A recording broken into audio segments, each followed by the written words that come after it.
Story 1. Health insurance generates billions in profits within the healthcare sector. While I support insurance as a means to distribute the financial burden away from individuals in need, the insurance companies take an excessively large share of the resources. Story 2. Tax companies like H&R block profit excessively. The tax filing process feels like a scam. The government knows how much I owe or would receive as a refund. This would, of course, require them to be honest. Story 3. Realtors have a role, but the percentage-based commission system is misguided. As for car dealerships, why can't I purchase a Honda CR-V online and customize it to my liking? I can do that for a burrito. Story 4. Health insurance companies do not just impose additional costs on everyone. They also disrupt transactions that would occur in their absence by dictating which products or services others can buy or sell.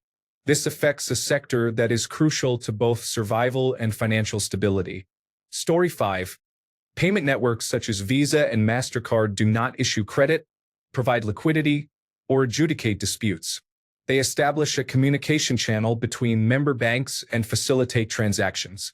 For this service, they charge up to 2% on every transaction processed through their data centers. Initially, Visa and MasterCard began as associations of banks aimed at agreeing on common standards for transaction communication, but they later evolved into profit-seeking entities that have proven difficult to displace. Story 6. Insurance companies, especially in health, ultimately take around a 35% fee for managing our funds. Story 7. Grocery distributors can increase the cost of groceries. Pharmacy benefit managers can raise the price of prescription drugs. Story 8.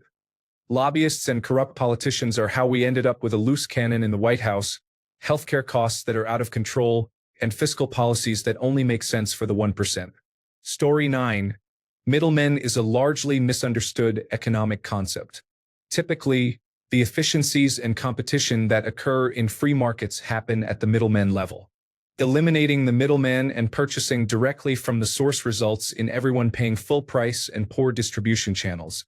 I understand this may not be the answer you were hoping for, but it applies in many situations. Story 10. U.S. health insurance. U.S. pharmacy benefit managers. U.S. tax preparation companies. Real estate agents, including rental agents in countries like the United Kingdom, Germany, and Australia. Car dealerships. Story 11. There is not a single reason car dealerships need to exist.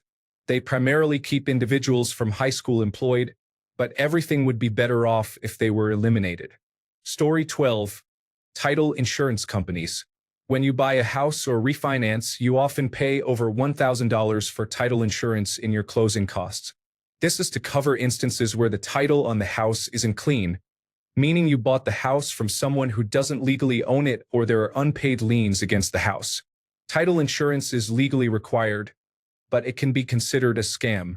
In most cases, it's fairly easy to check if the title is clean, and title insurance pays out only a small percentage of their revenue in actual claims. Story 13. Looking at these comments, the answer is that we need to reconsider capitalism. I'm not suggesting a complete shift to socialism, but rather an approach focused on a mixed economy. Many of the positions we identify as middlemen exist solely to generate profit. Story 14. Health insurance and other aspects of the healthcare field are clear. If I had to choose another issue, it would be lobbyists. They are paid to persuade politicians to act against the interests of their constituents. Reverse the Citizens United decision and make lobbying illegal. Story 15. All insurance is a scam. You pay someone money every month so that if something happens to what you are paying for, they will cover it. However, if something actually happens, they will do everything possible not to pay, using it to justify charging you more for the privilege of paying them. Our government even mandates that we carry insurance instead of providing it. It is bewildering and makes no sense at all. Story 16. Transportation brokers. 95% have no idea how the market works. They approach companies and claim that if they handle their transportation and logistics, they will save a significant amount of money.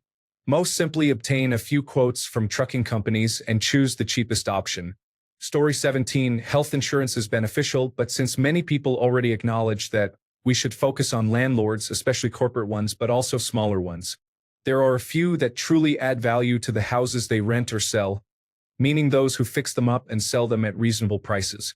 However, these individuals are a minority, and the overall practice should not have a place in our society.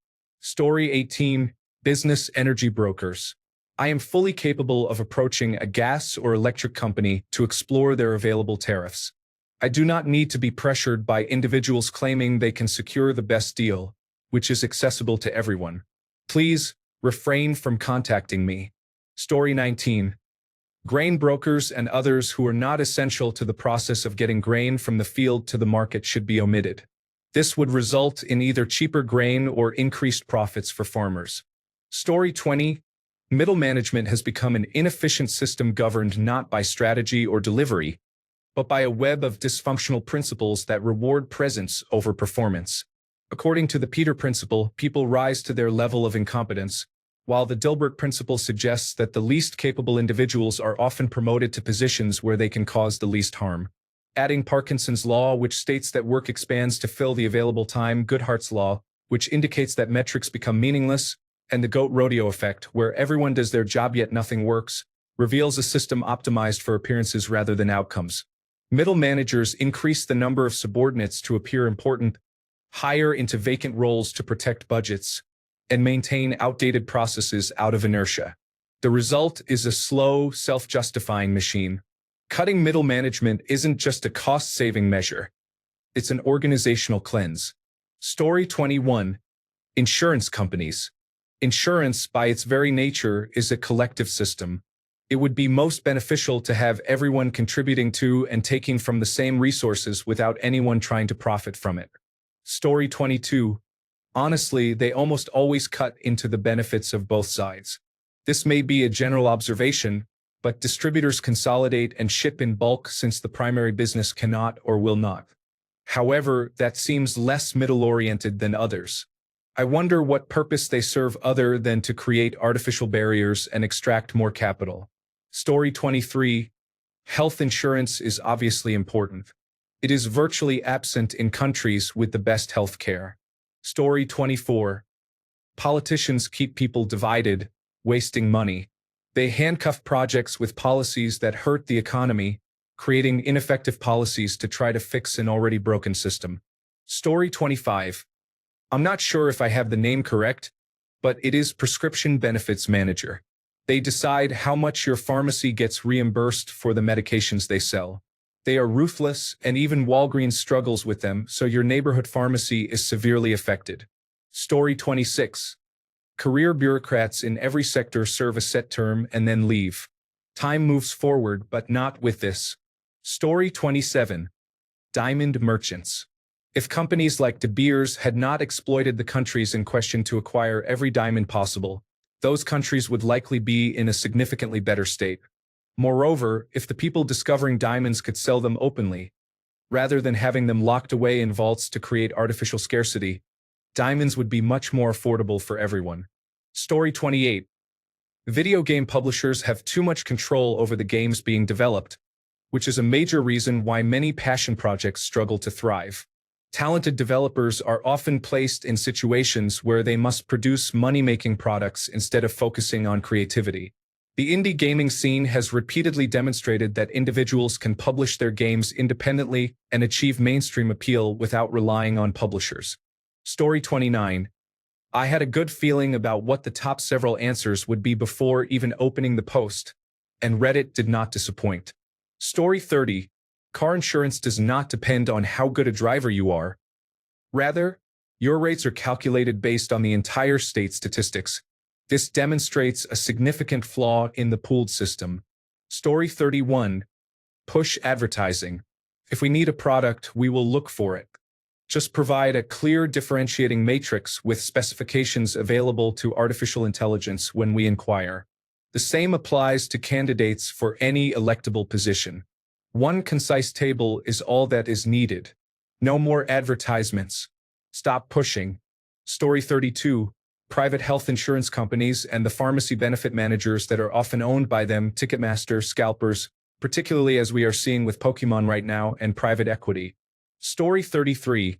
Management consultancy firms receive significant funding, such as from McKinsey, allowing executives to gain credibility for proposals that may already exist internally.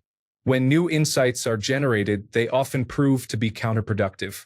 At best, these firms serve as accountability shields. Story 34. One could argue that the finance sector, particularly speculative finance, is in its current form problematic. Providing an investment to start a business or buy a home is one thing, but the evolution of the finance sector has become preposterous. It profits without producing, distorting the economy and robbing citizens of power. Story 35. Landlords do not have special skills. They do not build the apartments. They are simply individuals with excess funds to purchase property that they can then rent out for profit. Story 36. Realtors, car salesmen, and financial advisors who lack qualifications but sell products for their financial institutions. Story 37.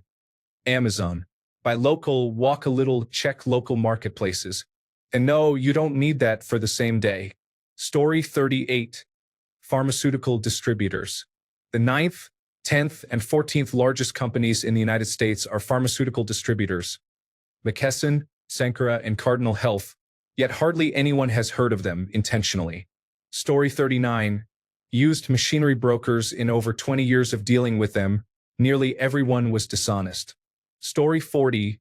Required homeowners insurance. I understand that I need enough coverage to pay off my mortgage, but it should be illegal to require you to carry the market price of your home if your mortgage is 25% less than that. Story 41. Ticket scalpers and ticket brokers, including Ticketmaster and Live Nation, need to be eradicated. Story 42. Wood and steel importers and distributors have engaged in scandalous business practices. I know individuals who work for these types of companies. In many cases, they increase the base price by 200%, and sometimes even by 300%. They are one of the reasons why the prices of basic products skyrocketed during COVID-19, without any justification. Story 43. Anyone who does not provide anything constructive or additional to the product should be prohibited from being a middleman. Instantly, someone might have the idea to slap a sticker on it and consider it constructive or additional and exploit the system, but we need oversight in this matter. Essentially, regulation should exist to keep the economy in check. Allowing prices to soar due to greed is the core issue we face. I personally support the idea of well-funded regulatory bodies, which create jobs, to encourage the public to report price gouging. These regulatory bodies would then investigate companies to understand how they justify their prices. There may need to be limits on the percentage of profit on certain items. There are items out there for which we pay over 500% profit. How unjust is that? Just because we generally do not know the actual costs to produce goods, corporations take advantage of the public. They should be able to make money and succeed, but at what cost to the public? China supposedly has a government representative on the board of every major company to ensure that the government receives its fair share and that the company does not exploit them. I do not dislike this idea for the United States. Essentially, these large corporations need significantly more oversight to restore the economy. Of course, any regulatory body has the potential to be corrupted, which is a common issue. Integrity can only be maintained if the individuals in these positions possess it. Ultimately, solutions to any problems require people to act ethically and do the right thing. Unfortunately, that is often not the case. Story 44. The billionaires sit in the middle of the working class, holding wealth that could address many issues for the entire world. Story 45. This is such a hilarious or tragic question, but its true answer must be the false creditor banking systems, which impose themselves on the world and have never been subject to knowledgeable public assent, are the middlemen that need to be cut out of the lie of the economy the most. For whatever reason, people choose to believe that the banking system renders our promissory obligations to each other into some further universal form if and when they are evidenced on the bank's paper or ledger. When the fact is, we could provide the exact same services to ourselves, such as issuing a uniform currency, certifying creditworthiness, and maintaining people's accounts without a false creditor banking system giving up no commensurable consideration, falsifying a debt to itself, and pretending to lend money into existence. The cost of money, if it is not to exploit us, needs to be merely the negligible costs associated with publishing the evidence of the promissory obligations we have to each other. What is happening today under the ruse of banking, the ancient ruse of the money changers, is that you sign a contract promising to deliver an equal volume of your production to the overall pool of wealth as you have received from the true creditor. This creates a sum of principal, representing your future production as well as the value of the financed property. The banking system issues a representation of that contract, which is the principal in this facsimile we call money, to the true creditor in exchange for the financed property. The banking system claims the principal, which you created and rightly should be retired from circulation, to itself and subjects this falsified artificial debt, which in truth was never a debt to the banking system at all, but rather an obligation to retire principal, to interest for merely publishing evidence of our promissory obligations to each other. A mathematically perfected economy is really just about cutting out the middleman intervening in our contracts and adopting a schedule of payment equal to the depreciation of property. The ruse persists in terminal failure after terminal failure until the unwitting victim class finally rises above the pathological lie that usury is economy, rather than perpetually crying out in terminal stupidity, who would ever loan us our own promissory obligations to each other if our very own promissory obligations to each other were not subject to interest upon a falsified debt to someone entirely else? Insanity is when someone cannot prove what value a bank gives up, yet irrationally insists the bank loans us that value. Story 46. Anything in health and medicine, including eyeglasses, should have all middlemen replaced. These individuals are the only ones that artificial intelligence needs to replace, as long as they are not excessively greedy. Story 47. Medical insurance by far. You go to the hospital to receive treatment. The insurance companies handle the paperwork while doctors and nurses provide the care. Insurance owners earn substantially more than the doctors. It is time to cut out the middleman. Story 48. Real estate agents are paid excessively for showing properties that I can clearly see myself and handling some paperwork. I believe they are partly responsible for the high cost of houses. Their insincere car salesman demeanor frustrates me. Story 49. Owners do nothing but own. They possess resources, machines, and land. They do not contribute.